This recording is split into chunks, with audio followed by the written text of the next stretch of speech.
You're kidding me. Right, Captain Zara Blackwood snorted, nearly choking on her synth cuff as she stared at her first officer. They want us to do what now? Commander Ethan Chen's face remained perfectly stoic as he repeated the orders, though the corner of his mouth twitched ever so slightly. High Command wants us to, and I quote, pull some crazy human bullshit to throw the Craxshi fleet into disarray. Zara blinked slowly, set down her mug, and burst into laughter. Oh, that's rich. Did they run out of actual strategies? Or did someone up there finally grow a sense of humor? I assure you, Captain, the orders are quite serious, Ethan replied, his voice tinged with a mix of amusement and exasperation. Apparently, our unique approach to space combat has become something of a legend among the alien races. They seem to think we can replicate whatever madness got us through the Battle of Proxima Centauri. You mean when we accidentally discovered that our ships could surf gravitational waves if we hit them just right? Zara wiped a tear from her eye, her laughter subsiding into chuckles, or when we used a supernova as cover to sneak past their blockade. Ethan shrugged, a grin finally breaking through his professional demeanor. I think they're referring to the time we weaponized a black hole, actually. But who knows? We've done so much crazy human bullshit that it's hard to keep track. Zara leaned back in her chair, propping her feet up on the desk. Well, far be it from me to disappoint High Command. Let's gather the crew and see what kind of insanity we can cook up this time. Maybe we'll train some space whales to do synchronized swimming routines and distract the enemy. I wouldn't put it past you, Captain Ethan chuckled, shaking his head. I'll send out the call. Meeting in the wardroom in 30 minutes. Make it 20, Zara replied, downing the rest of her synth caf. We've got some crazy to brainstorm. As Ethan left the captain's ready room, Zara couldn't help but marvel at the absurdity of their situation. Here they were, the pride of the human space fleet, being asked to essentially throw logic out the airlock and see what stuck.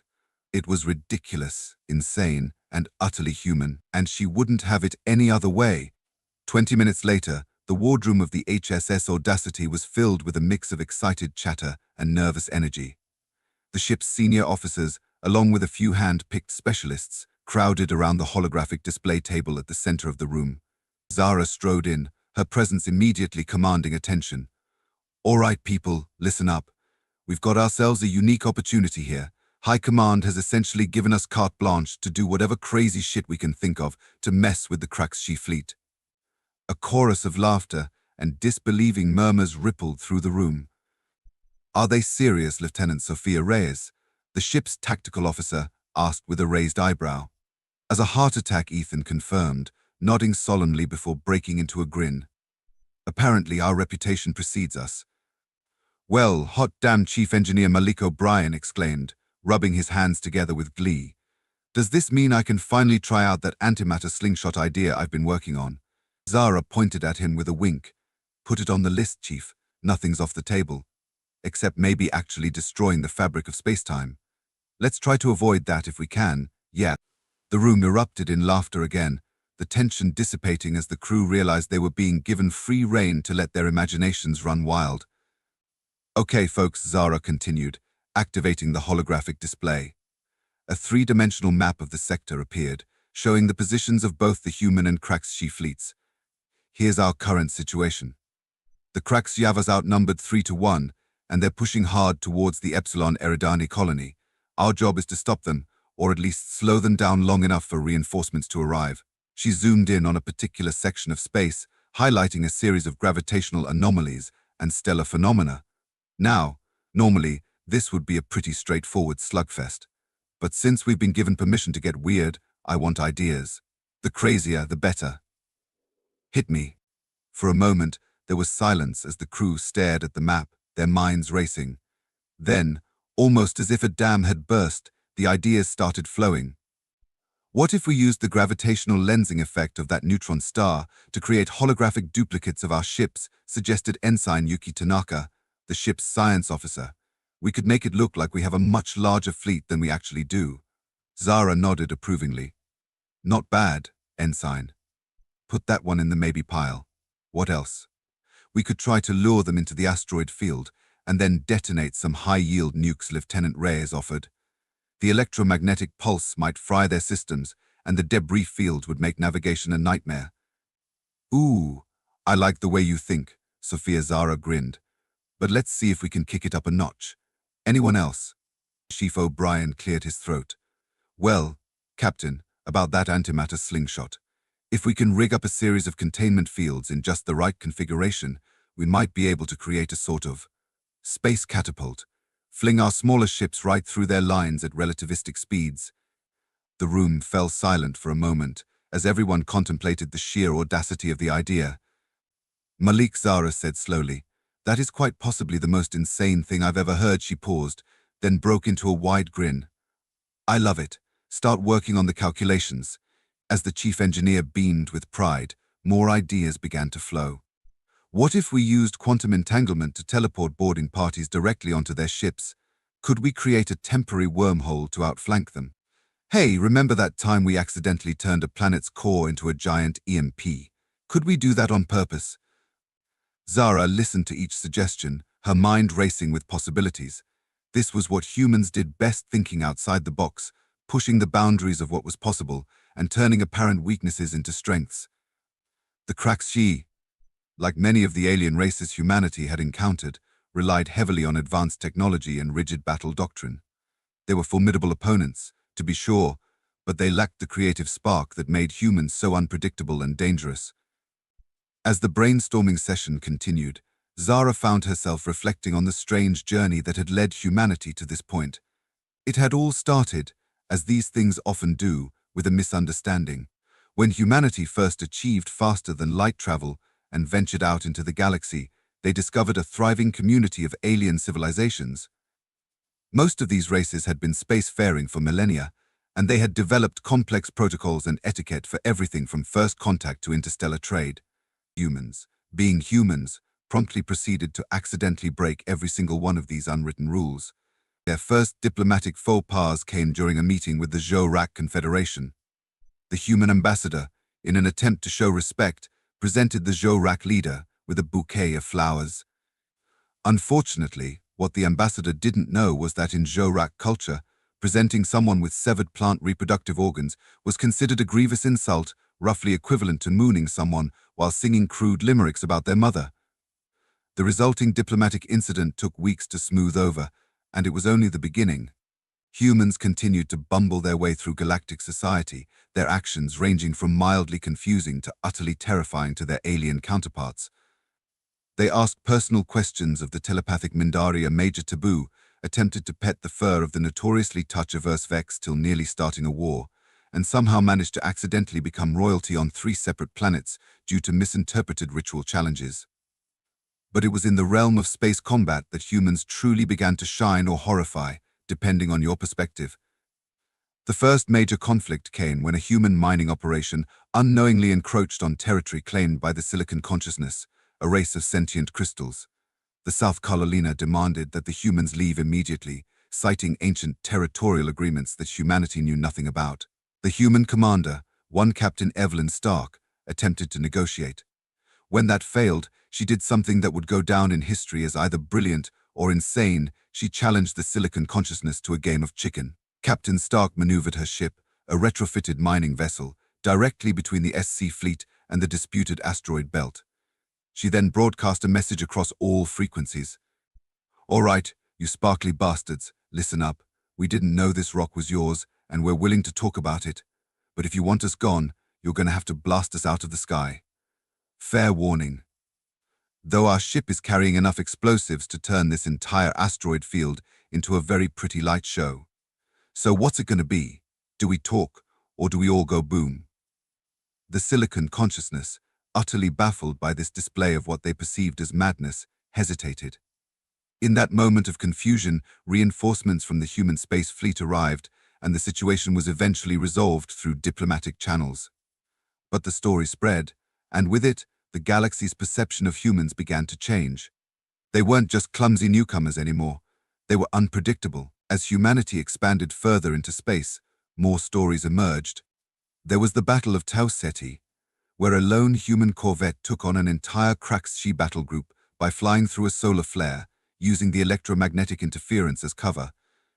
The Siege of New Terra, where human defenders held off a hive mind invasion by broadcasting heavy metal music on all frequencies. confusing the enemy's hive-link communication. And who could forget the infamous Pluto Gambit, where humanity bluffed their way out of a confrontation with the Galactic Council by threatening to throw Pluto at them. The fact that humans lacked the technology to actually move a dwarf planet was beside the point. The sheer audacity of the threat was enough to make the Council think twice. With each passing year, humanity's reputation grew. They were seen as brilliant madmen, capable of turning any situation to their advantage through sheer creativity and willingness to try the absurd. It was a reputation that would serve them well in the years to come, as the galaxy entered a new era of conflict. Zara's reminiscing was interrupted by a particularly enthusiastic suggestion from Ensign Tanaka. What if we created a localized time dilation field, the young science officer was saying, her eyes shining with excitement. We could make it seem like we're moving in slow motion, lure the Kraxi in close, and then bam, snap back to normal time and hit them before they can react. Zara blinked, impressed despite herself. That's actually not a bad idea, Ensign. But how would we generate a field that large? Tanaka's face fell slightly. Well, that's the tricky part. We'd need an enormous amount of energy, and the calculations would be. Nightmarish Chief O'Brien finished for her, stroking his beard thoughtfully. But not impossible. If we could find a way to harness the energy from a nearby star, maybe use some kind of quantum tunneling effect. As the engineers and scientists began to excitedly discuss the possibilities, Zara shared a look with Commander Chen. There was a spark in her eye that he recognized all too well. You have an idea, he said. It wasn't a question. Zara's grin widened.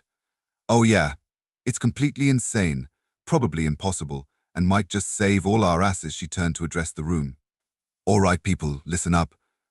I think I've got a plan. It's going to combine a little bit of everything we've discussed, and then some. So strap in, because this is going to get weird. For the next hour, Zara outlined her strategy. It involved gravitational lensing, antimatter slingshots, localized time dilation, and at least 3 maneuvers that violated the known laws of physics. By the time she finished, the room was a mix of stunned silence and excited murmurs. Captain Lieutenant Reyes said slowly, "This plan is batshit crazy," Zara supplied helpfully. Reyes nodded. "Absolutely. But it might just work." "That's what I like to hear." Zara clapped her hands together. "All right, folks, you have your assignments. We've got 48 hours to pull this off before the Kraxi fleet reaches Epsilon Eridani. Let's make it happen." As the crew dispersed, each heading off to their respective stations to begin preparations, Ethan lingered behind. "You know," he said conversationally, "when I joined Starfleet Academy, I never imagined I'd be part of a plan that involved using a black hole as a bowling ball." Zara laughed. "Welcome to the human space fleet, Commander, where the impossible is just Tuesday, and the laws of physics are more like guidelines." With a shake of his head and a grin, Ethan headed off to oversee the preparations. Zara took a moment to herself, looking out at the stars through the wardroom's viewport. "All right, universe," she murmured. "Let's dance." 48 hours later, the HSS Audacity hung in space at the edge of the Epsilon Eridani system. Behind it, a ragtag fleet of human ships, everything from state-of-the-art battlecruisers to retrofitted freighters waited in formation. Before them, the vast armada of the Kraxi approached. Their ships were sleek, efficient killing machines, each one a marvel of alien engineering. They moved in perfect synchronization, their formation a testament to thousands of years of refined military doctrine. On the bridge of the Audacity, Captain Zara Blackwood stood with her hands clasped behind her back, a picture of calm despite the butterflies in her stomach. "Status report," she called out. "All ships report ready," Captain Commander Chen responded. The cosmic slingshot is primed and ready. The gravitational lenses are aligned," and operational Ensign Tanaka added, "We're ready to create as many illusory fleets as you want." "Localized time dilation field generators are standing by," Chief O'Brien reported. "Though I still can't believe we actually got them working." Zara allowed herself a small smile. "Neither can I, Chief. Neither can I." She took a deep breath. "All right, people, you all know the plan. It's crazy, it's ridiculous, and it goes against everything we were taught at the Academy. In other words, it's perfectly human. Let's show these Xenos why they should have stayed in their own backyards." A chorus of "Aye, Captain" rang out across the bridge. Zara nodded to her communications officer. Open a channel to the Kraxi flagship. A moment later, the imposing visage of the Kraxi admiral appeared on the main view screen. The alien was a sight to behold: 4 arms, iridescent scales, and eyes that seemed to glow with an inner fire. Human, the admiral's voice boomed, translated through the ship's computers. Your presence here is a futile gesture. Surrender now, and we may yet show mercy.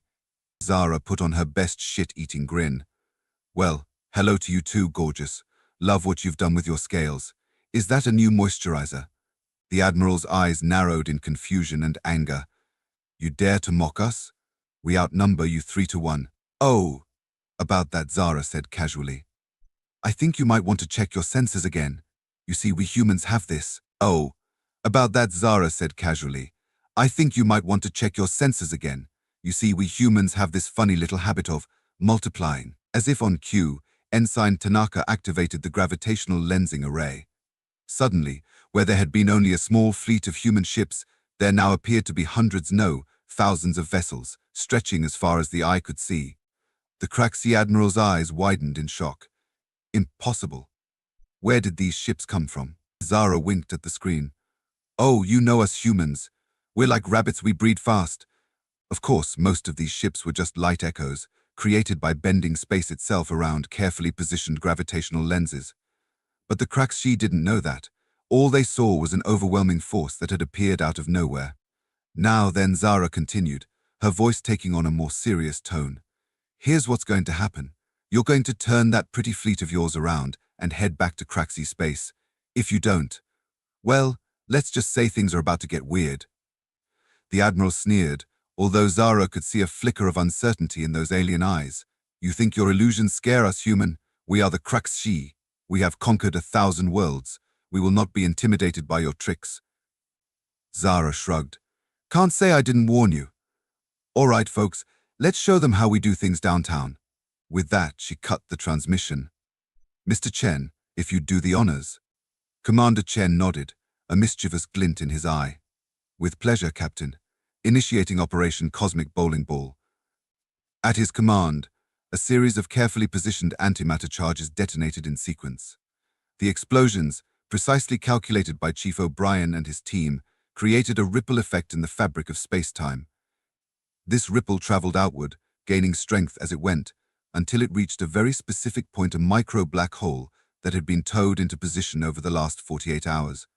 The effect was immediate and spectacular. The black hole, suddenly energized by the space-time ripple, began to move. And not just move, it accelerated, hurtling through space like a bullet from a gun, straight towards the Kraxi fleet. Holy shit, Lieutenant Reyes breathed. It actually worked. Zara grinned. Oh, ye of little faith. Tanaka, activate the time dilation field.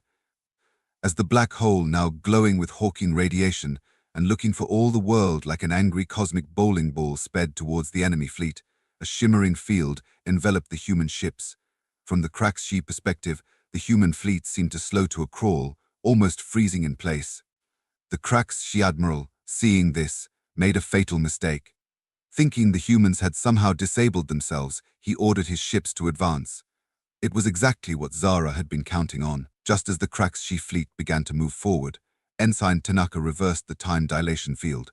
Suddenly, from the Kraxi point of view, the human fleet went from moving in slow motion to moving at incredible speed, and they weren't the only ones moving fast. The black hole, its course altered slightly by the gravitational pull of the Kraxi ships, shot through their formation like a bowling ball through pins. It didn't directly hit any ships, but it didn't need to. Its gravitational pull was enough to send Kraxi vessels spinning out of control, colliding with each other in a cascade of destruction. Now, people, Zara shouted. Hit him hard, hit him fast. The human fleet sprang into action.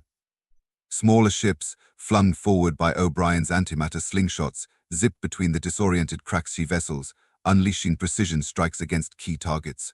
Larger battlecruisers provided covering fire, their weapons finding gaps in the enemy's usually impenetrable defenses. It was chaos. Beautiful, perfectly orchestrated chaos. The Kraxi, their rigid battle formations shattered and their carefully laid plans in ruins, struggled to respond. Their ships, designed for long-range engagements and overwhelming firepower, found themselves ill-equipped to deal with the swarm of human vessels darting in and out of their blind spots. And through it all, that angry cosmic bowling ball continued its rampage, its path curving through space in ways that defied conventional physics. Every time the Craxi thought they had a handle on the situation, the black hole would swing back around for another pass, scattering their ships like leaves in a hurricane. As on the bridge of the Audacity, Zara watched the battle unfold with a mixture of awe and disbelief. "I can't believe this is actually working," she muttered. "Don't jinx it," Ethan warned, though he couldn't keep the grin off his face. For hours, the battle raged. The human fleet danced and weaved through the Craxi formation, striking hard and fading away before the enemy could respond. The Craxi, for their part, fought with all the skill and determination that had made them the terror of the galaxy. But against the unconventional tactics and sheer audacity of the humans, even their legendary might began to falter. Finally, after what seemed like an eternity, the Craxi Admiral's flagship hailed the Audacity. Zara straightened her uniform and nodded to the communications officer. The alien's face appeared on screen, looking decidedly worse for wear. "Enough," the Admiral roared. "What manner of madness is this? You fly your ships like drunken insects. You fling black holes around as if they were toys. Is there nothing you humans won't do?" Zara pretended to consider this for a moment.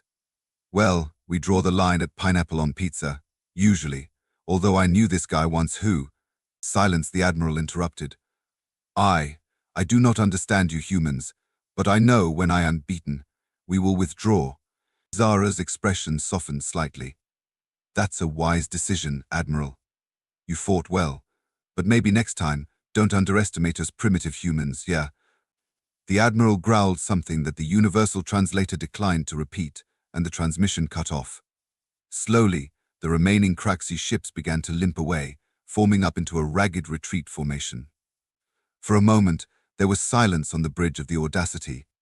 Then, as the realization of what they had just accomplished sank in, cheers erupted from every station. Zara let out a breath she hadn't realized she'd been holding and slumped back in her chair. "Holy crap," she said to no one in particular. "We actually pulled it off." Ethan clapped her on the shoulder. "Was there ever any doubt, Captain?" She looked up at him with a wry smile. "About 1,000,000 doubts, actually. But that's what makes it fun, right?" As the celebration continued around them, Zara's mind was already racing ahead. They had won the day, true, but the war was far from over. The Craxi would be back, and they wouldn't underestimate humanity again. But that was a problem for another day. For now, they had a victory to celebrate, and one hell of a story to tell. News of the Battle of Epsilon Eridani spread across the galaxy like wildfire. The details grew with each retelling. By the time the story reached the far corners of known space, it was said that the humans had tamed a swarm of black holes and ridden them into battle like cosmic rodeo stars.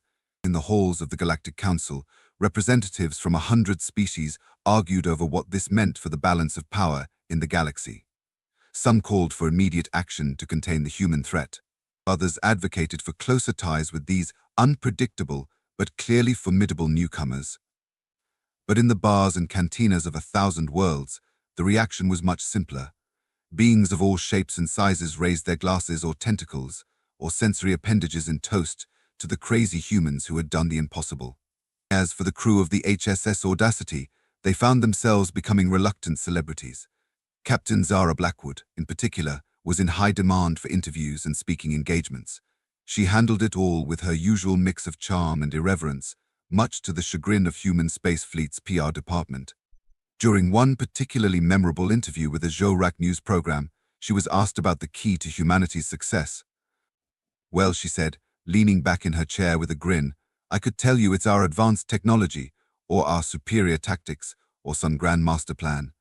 But the truth is, we're just really good at winging it." The interviewer, a being that looked like a cross between a praying mantis and a grand piano, tilted its head in confusion. "Winging it? I'm not familiar with this term." Zara laughed. "It means we make it up as we go along. See, most species out there, they spend centuries perfecting their strategies, refining their technology, creating these elaborate battle plans. And that's great, it really is. But the problem is, when something unexpected happens, they don't know how to adapt." She leaned forward, her eyes sparkling. "But you as humans? Adapting is what we do best. Throw us into an impossible situation, and we'll find a way out. Not because we're smarter or stronger, but because we're too stubborn to accept that something's impossible in the first place. The interviewer considered this for a moment. But surely you must have some kind of overarching strategy, some guiding principle. Zara shrugged. Oh, sure. It goes something like this. Step 1, find the biggest, scariest thing out there. Step 2, poke it with a stick. Step 3, figure out how to survive the consequences. There was a long pause as the interviewer processed this. Finally, it said, "You humans are insane." Yep, Zara agreed cheerfully. "And that's why we're still here." As the interview concluded, Zara couldn't help but reflect on the strange journey that had brought humanity to this point. They had stumbled onto the galactic stage, bumbling and chaotic, breaking every rule in the book.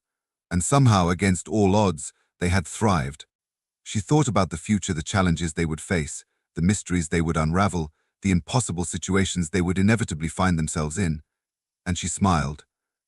Because if there was one thing humans were good at, it was making the impossible possible. They would face whatever the universe threw at them with courage, creativity, and just the right amount of crazy. After all, that's what humans do best. Epilogue. Years later, in a top-secret facility deep beneath the surface of Mars, a team of human scientists huddled around a strange device. It hummed and pulsed with an otherworldly energy, defying all known laws of physics. "Are you sure about this?" one of the scientists asked nervously. "I mean, creating a localized bubble of altered reality is one thing, but this could change everything." The lead scientist, a woman with wild gray hair and a gleam of madness in her eyes, grinned. "Of course I'm not sure. That's what makes it exciting. Now, who wants to volunteer to step into the quantum probability manipulator?" As hands slowly raised around the room, a chuckle echoed from the doorway. Captain, now Admiral Zara Blackwood, leaned against the frame, shaking her head in amusement. "You know," she said, "most species would be content with reshaping the galaxy. But us, we just had to go and try to rewrite the laws of reality itself." The lead scientist shrugged. "Well, you know what they say, Admiral. Go big or go home." Zara laughed. "Damn right. All right, folks, let's see what kind of crazy we can cook up this time. The universe isn't going to blow its own mind, after all."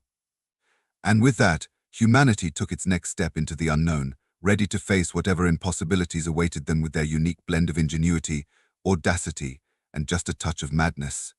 The galaxy would never be the same. But then again, with humans around, when was it ever?